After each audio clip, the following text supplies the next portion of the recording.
Dan supaya aku jangan meninggikan diri karena penyataan-penyataan yang luar biasa itu, maka aku diberi suatu duri di dalam dagingku, yaitu seorang utusan iblis untuk menggocoh aku, supaya aku jangan meninggikan diri. Saudara Muin, saya perlu Anda memberikan saya sebuah gambaran tentang duri ini.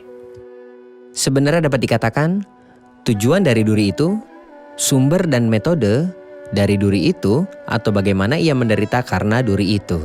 Tujuannya, Paulus berkata di sini supaya jangan, dan ada pertanyaan di sini yang akan membuat saya dan setiap hamba Tuhan banyak berpikir. Seorang yang pernah kita lihat sangat rendah hati dan menyangkal dirinya sendiri, tidak memberitahukan kisahnya selama 14 tahun, apa ia akan ditinggikan? Ini seharusnya membuat kita takut. Dan seperti Rasul Yohanes katakan, jika kita berkata kita tidak berdosa, maka kita menipu diri kita sendiri.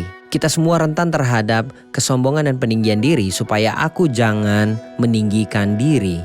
Kedua, aku diberi duri dalam dagingku, ia tahu sumbernya. Meski demikian jelas setan yang menyerangnya.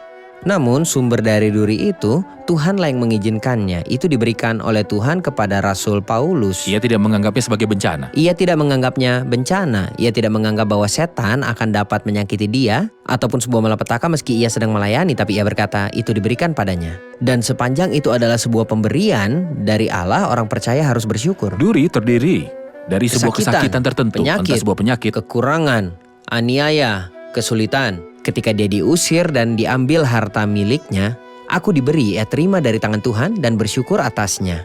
Hal ketiga, ia mungkin menggunakan apapun juga. Bagaimana bisa duri ini mengenainya? Seorang utusan iblis diutus untuk memukul dia dengan sangat keras. Tapi tentunya Tuhan punya tujuan di balik setiap pukulan keras yang Tuhan izinkan terjadi bagi orang-orang percaya dalam pelayanan mereka.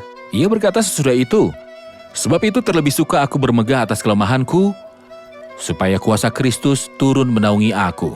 Karena itu aku senang dan rela di dalam kelemahan, di dalam siksaan, di dalam kesukaran, di dalam penganiayaan, dan kesesakan oleh karena Kristus. Sebab jika aku lemah, maka aku kuat.